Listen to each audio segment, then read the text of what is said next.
Welcome to Leaders Lift, episode 26. I'm your host, Greg Cunningham. I'm glad you could join me for today's episode. So, this week I was having an interaction with one of our listeners, and I was working on what I think is probably a pretty important topic. It's a podcast episode that I want to do that's about when things get hard. You know, what do we do? How do we approach it? And even I want to talk about a little bit about, what does it mean maybe to quit?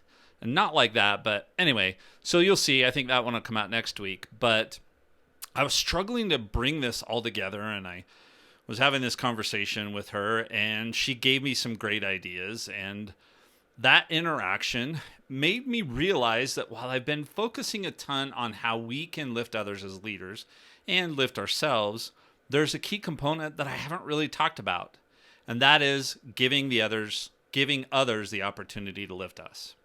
So that's what I want to talk about for just a few minutes today. Now, before I get started, just a reminder to share, like, follow, subscribe to the podcast. That really helps other people to find it and gets the word out so other people can benefit from this content. And check out the show notes and my website for other great content that I have. Well, I think this might be a shorter episode, but that's okay. And I want to start off, let's just talk about some things that happen when we get into these leadership positions, whether we're leadership in a professional position or whether we're a leader at home or anywhere really, whether that's a formal leadership position or something that's a much less formal opportunity. Now, normally we get into those positions because we have something to offer those that we're leading. And as we develop into leaders, we traditionally focus on helping others. That happens with most great leaders. Definitely happens with parents. And if I think about, as I've seen even young kids in like captains of teams and stuff like that, yeah, there's a little bit of ego and stuff like that goes along with that. But, I watched my son in his high school soccer team, and those captains were really focused on trying to make the team better and help others be better. So there's this huge focus on helping others.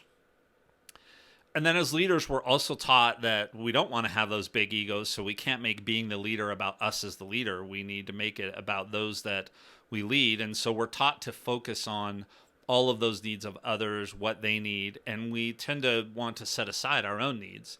And some of that is okay, but I've talked about this in the past where sometimes we really do need to focus on us, and we've got to be in a good position if we want to be able to help anybody else out. Now, what can happen with those two things is that can lead us to not ask for or resist help, advice, or anything like that from other people. So that's kind of where I want to go with this today. And number one, let's talk about why that's not a good thing. First of all, none of us are going to be able to meet our fullest potential on our own. So if I think about sports, for example, I was a wrestler in high school, and there was a lot of individual focus on winning a state championship or region championship. And if you look at the Olympics, then yes, there's this focus on getting that individual gold medal. But also there was a team element to it. I mean, our scores rolled up as a team, and we competed against all the other teams. So not only did we want to be the best that we could be individually, but we also wanted to have the best team and have those opportunities to win state championships or whatever else you want to call it as a team. And so, yes, I could have been an outstanding wrestler. If I was an outstanding athlete on any sport or on any team, if I'm an outstanding athlete, but I'm on the worst team in my division, the nation, or whatever, I'm still not going to be able to meet my fullest potential. So I hope that makes sense, but we're just not going to be able to meet our fullest potential on our own. And when I think about personal or professional development, that's even more the case, right? There is no individual win when it comes to careers or when it comes to personal development and reaching that fullest potential. Now, there are people that believe they can do all of this on their own and that they're the only reason that things are successful.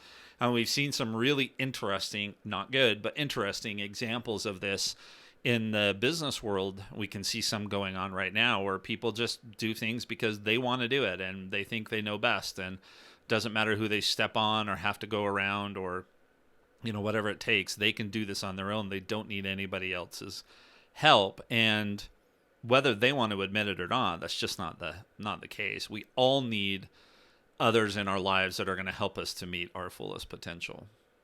If I think about a family dynamic, I look at single parents and how much they struggle to give their kids a shot at life. And my wife works in the school, and she works with a lot of these kids that come from these families that aren't traditional and that struggle to put food on the table and all of these kinds of things. And when you've got a parent trying to do all of those things on their own, it's really, really hard to give those kids an opportunity to meet their potential as they go through their lives. They just kind of start off with a bad deck of cards, and it's hard to get there. And so, even if we think about raising our families, we still need help, and that help can come from other family members. It can come from the government. It can come from school programs, which I think have a fantastic opportunity if they can be funded in order to help kids meet their fullest potential, even when maybe they can't do that at home. Even a hardcore introvert like myself, I still need other people in my lives. I mean, I definitely used to be more of an introvert than I am now. I've kind of migrated more to the center of that introvert extrovert, and I've talked about that a ton in my personality episodes. But even hardcore introverts still need other people. It isn't that they just always want to be by themselves. It's just that that's how they replenish their wells, how they rest up, how they recharge their batteries. And so even hardcore introverts, they need other people in their lives, whether it be for companionship or to help take on the tough things or to balance out life. We just are not meant to do things on our own. And so I don't think we're ever going to live up to our fullest potential if we don't overcome some of the challenges and natural reactions that we have when people offer help and advice and stuff like that. Just another point on this, we also aren't the experts in everything now. I mentioned some business examples, and there are some people out there that feel like they are the absolute experts in anything they do. They know best, so it's got to be done their way, and that's just ego trip all the way. We aren't the experts. There's always somebody that can add something to our lives and help us do better than what we're currently doing today. So that's another one of the challenges. We've got to have help because we're just not going to be the best. And again, this is all about meeting our fullest potential. I'm not talking about doing good things or maybe achieving certain goals, but I'm talking about meeting our fullest potential. We just can't do it on our own. We need help from other people. And then I would say that the final reason that it's not a good thing when we don't want to accept help or advice or something from other people is that not just do we limit our potential, but we could be limiting theirs as well. We don't give them opportunities to grow that maybe they would if we allowed them to come in and help. And so if I think about a super big project that you're taking the lead on, if somebody on the project team says, hey, I'm willing to help you organize the meeting notes or schedule appointments, or I'm willing to take on this part of the assignment, and you think, no, I can do that much better than they can. I can do this all on my own. Maybe that's the case, but maybe also they could use that as an opportunity to learn and grow. And so we take that opportunity away from others. Plus, all of us just have this inherent need to help other people. And if I think about my grandkids interacting with each other, or when they go out and play at the park or something like that, they just want to help and be friends with other people. It's just kind of there. I think we kind of pull that out of kids as they grow older.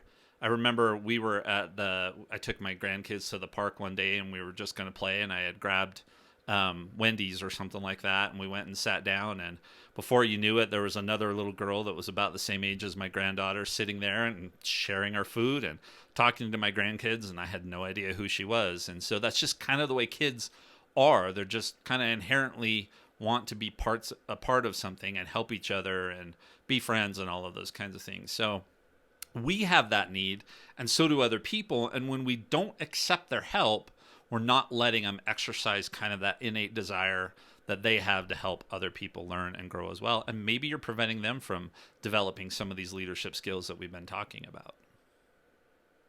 Okay. Now, so what happens when somebody comes up and says, I'm willing to help, or I've got some advice? And sometimes even when we go out and ask for help, or we ask for advice from someone, and there's a few things that happen there. And the number one thing is that pride can kick in. right? So whether it be, if we think back to what I said at the beginning, that as leaders we're trained to always want to be helping others, that may be one reason that the pride kicks in and you say, well, I shouldn't be accepting their help or taking their advice. I should be the one helping them. Now, that could be just this innate desire to be the leader or what you've been trained to do, but it could also be your pride saying, well, they don't know any better than I am. They can't help me. I should be the one helping them. So that's one of the first reactions that comes in. Another reaction that's related to pride is that I don't want to show that I'm not invincible, right? I don't want to be vulnerable. And I will say, I probably should do some sort of an episode on this, but being vulnerable as a leader is a really, really good thing because it shows people that you're human, that you aren't perfect, that you're not trying to live up to some impossible standard. So if we reject help from other people just because we're too proud to admit that we need help and we don't want other people to see that maybe we've got a weakness or an area that we're not as good at, that's not good either. I mean, I've talked about this before, how I'm not going to be the most social. So I'm not going to remember everybody's birthdays and want to set up the parties for the big events, like the year anniversary of opening that particular department or accomplishing a major milestone or something like that. I'm not going to do any of those kinds of things. So if somebody on my team comes up and says, hey, I'm willing to coordinate all of that stuff, well, I could say, yes, please. Thank you. Thank you for taking that off my plate. But the more natural reaction from a lot of people would be to say, nah, I'm not worried about that. We'll take care of it, or I'll take care of it, because you don't want to show that, hey, that's not an area that I'm not as good in or something like that. So this desire to put on this perfect facade and to not show any level of vulnerability, that's just another manifestation of our pride. Now, one other thing that happens, something else that can kick in when this is more when you recognize that you do need help, or at least you've been pushed to the point where you're told you need help. Maybe your boss said, hey, you need to get some help on this, or somebody else you trust and says you probably should get some help or get some outside advice on this particular thing, whatever it may be. Sometimes we go into that with well, I'm only doing this because I have to kind of attitude, right? Where we are going to go in and say, I'm going to ask, but unless they tell me what I want to hear or offer the help the way I want it, I'm just not going to worry about it. I'm just going to check off the box that says, hey, I asked for help and it didn't work out and I went and did my own thing anyway. That's another kind of natural reaction that a lot of people have. And that's a challenge, right? I mean, whether we solicit the advice or whether it's given to us when we don't solicit it, it could happen in any of these circumstances. But this whole thing about not really listening and already having a preconceived answer in our head, or not listening to what's being asked or said, but already formulating your next response to the situation, those are things that we kind of do naturally. And especially when somebody comes in and says, hey, I'm willing to help. Some of these pride things I've been talking about, I know better, or I should be helping you, or you don't know enough, or any of these other kinds of things could automatically run through our head. And instead of hearing the offer for assistance or advice or whatever it is, hearing it out and seeing how you could take that and learn from it, we just don't do that. We close that out. So, the other time I think about this going into the professional setting is when we go into annual performance cycles. Now, I'm not sure I'm a huge fan of how most companies do annual performance cycles. First of all, I think it needs to be much more often, and it should be a more natural relationship between manager and the associate. But we go in and we're going to get some advice whether we want it or not, right? And so the question is, how do we take that advice? And so I've had interactions with managers. I can think of one recently that I had a review with, and I was really, really frustrated with the feedback that I was given. I felt like it just came out of the blue. It didn't come across in a way that that I felt was appropriate. And honestly, I had that pride reaction. Well, it doesn't matter. I'll just blow it off. But then part of my training and my experience kicked in and said, you know what, you really should just stop and take a breath and see what you can get out of that. Maybe not everything that was given to you is a gift, even though some people say that feedback is a gift. Maybe not all of it's a gift, right? But there probably are at least a few things that you could go in, glean out of that would help make you a better leader, help you do your job better, help improve the department, the company, etc. So our natural reaction is to do the opposite. And so that leads into what should we do? And I think, first of all, we need to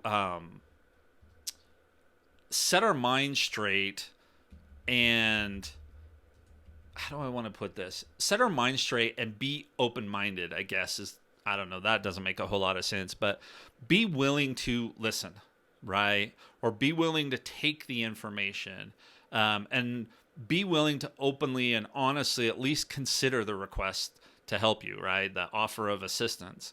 That's probably number one. Again, I talked about this before, how sometimes we have these natural reactions where we shut those things off. When somebody walks up and says, hey, I have this great idea that I think will help, we sometimes let our pride kick in and we don't really hear anything that they say after that, because we're already formulating our responses to why you're not going to do what they want to do, or why you don't need their help, or whatever the case may be. So, first of all, we need to have our minds open and be willing to listen and at least sincerely consider the offer that we're being given. Now, that doesn't mean we have to take it and implement it, right? I mean, still ultimately we make those choices.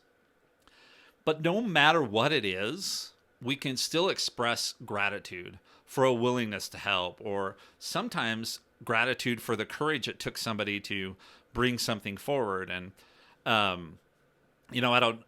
told this story before, but I had this instance with a boss of mine where I was walking out of a meeting with her, and this was back in the day before a lot of the current movements and stuff like that. But I'm walking out the door, and it was a good meeting. We had a lot of success in some stuff we were working on, and just like a coach would, a football player coming off the football field, she smacked me on the butt, told me good job, and I went on my way.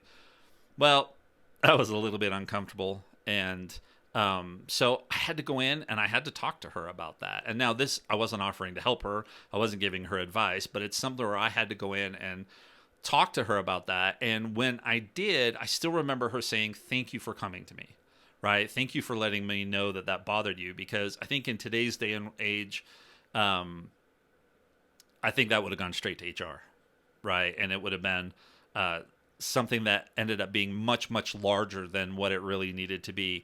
I understood where it came from. She grew up in that same kind of era that I did. It wasn't a big deal.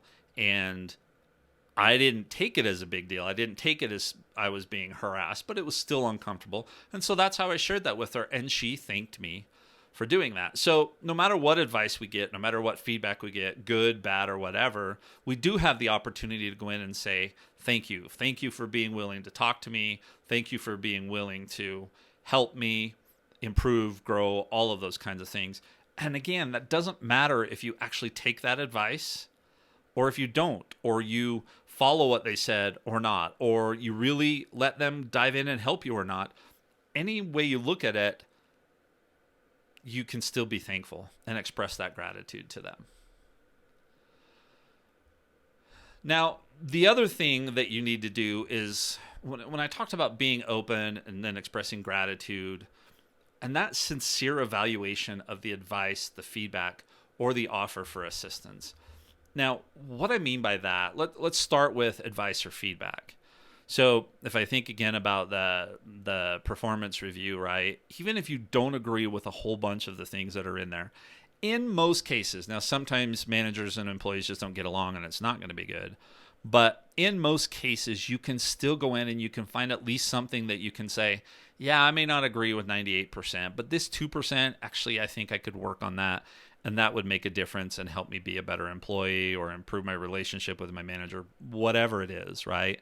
So that's the number one thing I would say when it comes to advice and when it comes to feedback, is look for the good, right? Look for the silver lining, whatever analogy you want to use on that.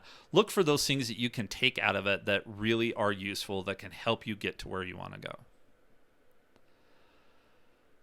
Now, when it comes to somebody offering to help, this is where you really need to be deliberate. I talk a lot about being deliberate, and I would say it's not something you have to decide in the minute most times, right? Unless, you're falling off a cliff and somebody reaches out their arm and says, here, I'll help you back up. Maybe you should take that immediately. But beyond that, if we're talking about with our families, with our professions, with our own personal development, with our own personal goals and those pathways to our most potential, if somebody offers assistance, you should be able to take a step back and really think about how that could help you. So instead of going down that pride path of, well, I can do it better, take a step back and say, well, yeah, I may be able to do it better, but is this really the most important thing for me to be doing right now? And if it's not, or if it doesn't matter how well that particular piece of this is done, then maybe you do hand that off because you could go take care of something else. If my son were to volunteer to be the one that always takes the garbages out to the street on Thursday mornings when it's garbage day, cool, right? Actually, that was his chore anyway, but we'll just say he volunteered. Why would I say no? If I'm a super big control freak around the house, does that really matter in the grand scheme of things? As long as the garbage cans get out every Thursday? It doesn't matter if he puts them 3 feet from the curb or 4 feet from the curb. If he takes one can out and then takes the second one, if he puts them out Wednesday night, or if he puts them out Thursday morning. I mean, none of that kind of stuff is really going to make a difference. So let him help. I know that's a really, really simple example, but something that everybody probably can relate to there.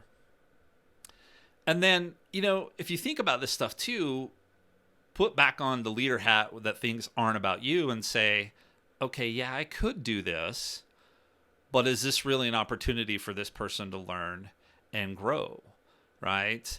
And so if we're talking about a project assignment or something like that, it may be that you allow them to come in and help and you provide guidance and direction if you're ultimately still going to be responsible for it. If it's something at home with the family where they say, hey, I'll take the lead on planning our next family vacation. Okay, maybe you don't want to let a 5-year-old or a 6-year-old do that. But if you've got a 17-year-old that has something specific in mind, and maybe they want to be the one that plans that next family trip, and you make sure that you set the parameters and can be there for guidance and all that kind of stuff, but why not let them come in and help with something like that? Now, those are all super, super examples, but the last one that I want to talk about that kind of brought this whole thing up, again, I'm working on this episode for next week that's about when things get hard. And one of the tendencies that at least I know I have, and I think a lot of people have as well, is that when things get tough, there's one of two probably easiest reactions or one or two easiest paths that you would go down, reactions that you may have to those situations. One may be I'm going to give up completely, right? I'm going to throw in the towel. I don't want to tackle it. I don't want to deal with it at all. I'm struggling too much. Nope. I'm just going to go back in bed, pull up the covers, and go to sleep and try again tomorrow kind of approach. But then there's that other side of this where you just decide, okay, the only way I can get out of this really, really tough situation is if I go into ultra control mode. I got to control everything. I got to do everything myself. Everything has to be done exactly my way. Nobody else knows what they're talking about because I'm the only one that's ever been through this. So I'm going to do every single thing my way, and that's how I'm going to get out of this really, really tough situation. I don't want anybody's sympathy. I don't want their empathy. I don't want them to offer me assistance. I just want people to leave me alone and let me get myself out of this mess. Can you relate to that at all? I think we have the tendency to go to one of those two extremes, and if we decide that we're going to go down that extreme, that I'm going to control everything, this is what I've been talking about during this whole episode. That's when we're going to get ourselves in trouble. We're going to try and take control of things we probably can't control to start with. That's number one.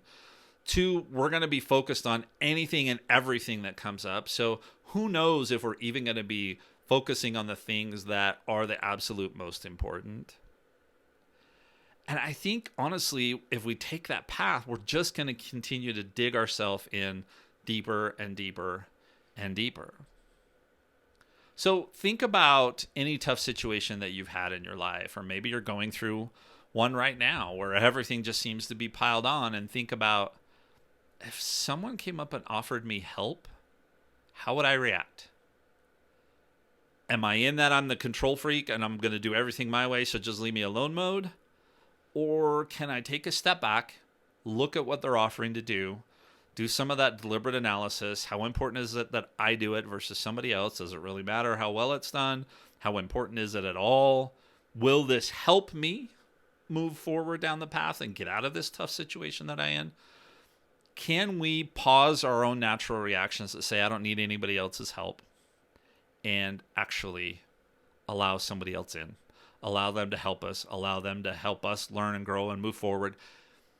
Here's the thing. If you saw somebody you were the leader of struggling like this, what would be your first reaction? And if you've been listening to this podcast the whole time, or you find this podcast useful at all, my guess is your first reaction would be to go and offer and try and help. Maybe more than offer, depending on the situation. But you would want to go in there and help them get through that super, super tough situation. So why is it any different when we're the ones that need the help? Right? I think it's just, honestly, I really think it just comes down to our own pride.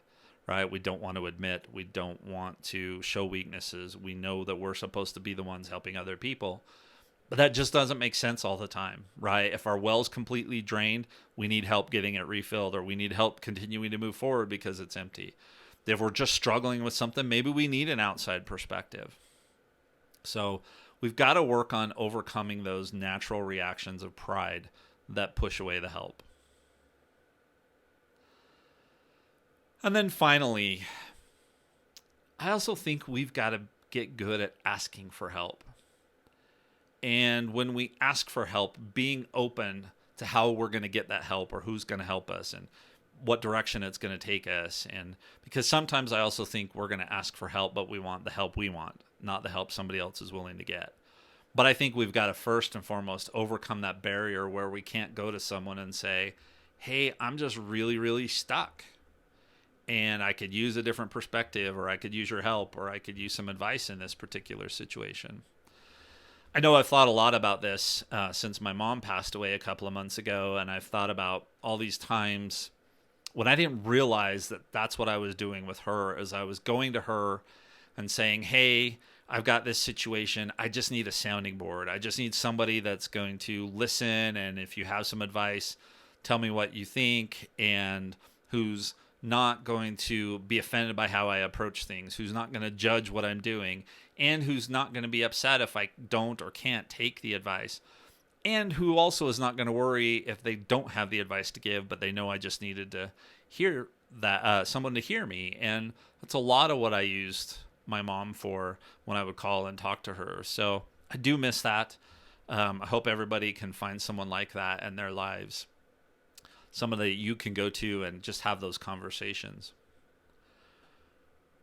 So let me wrap this up. So again, what I mentioned, I've talked about how we focus so much as leaders on helping other people that sometimes we don't realize we need help, or we're not willing to admit it. And then we let our pride come in and we react negatively when help or advice or feedback is offered. And I've talked about what we need to do about listening, really evaluating the offer, and then being grateful for it, looking for the good, and then also not going into that I'm going to control everything mode when things get really tough. And then ask for help when you need it. So that's not how this episode came about. I wish I had said, hey, Miss Listener, I'm really struggling with this episode and I want to talk about it. Would you help me do it? Instead, it was just a casual conversation that we were having. And I mentioned that I was struggling with it because I didn't know if I was going to record it today or not. And, we did some back and forth. And all of a sudden, I realized how much she had helped me wrap my brain around the things that I was struggling with, and then realized, why didn't I ask her for help a week ago when I started working on the episode? So those are the things that we need to be doing. We all need the help of others at some point in our lives, sometimes a lot more than others, and sometimes a lot less. And so there's this balance that we need to strike of when we don't need help ourselves, that we're out helping others, but then also being able to recognize that there are times when I've got to retreat back and I can't offer everything that I normally do to other people in my circle. And actually I need to get some help or some assistance from them. And so normally I like to have my well completely full, and anybody that needs it, just come draw from it, right? But then there are times in our lives when at least the part of the well that this particular circumstance draws from is so empty that we actually need to go to somebody else and say, I need part of your well. Can you help me replenish this part, because I just can't do it. I have nothing left to give. So I hope, if nothing else, that this episode has got you thinking about how often do you ask for help? How often do you allow other people to help you? When you get feedback or advice or somebody offers to help you, how do you react? Do you let your pride come in? And I hope each of us can take a step back and think about that, because if we want to get to that place of most potential in our lives, then we're going to have help from others. Those we love, those we trust, those in our circle, those that have expertise, and those that are willing to step up and help us get to where we want to go, just as much as we're willing to step up and help them and others get to where they want to be in their lives.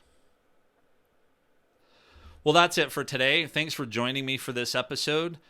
Check out my website. Don't forget to subscribe, share, follow, all of that kind of fun stuff.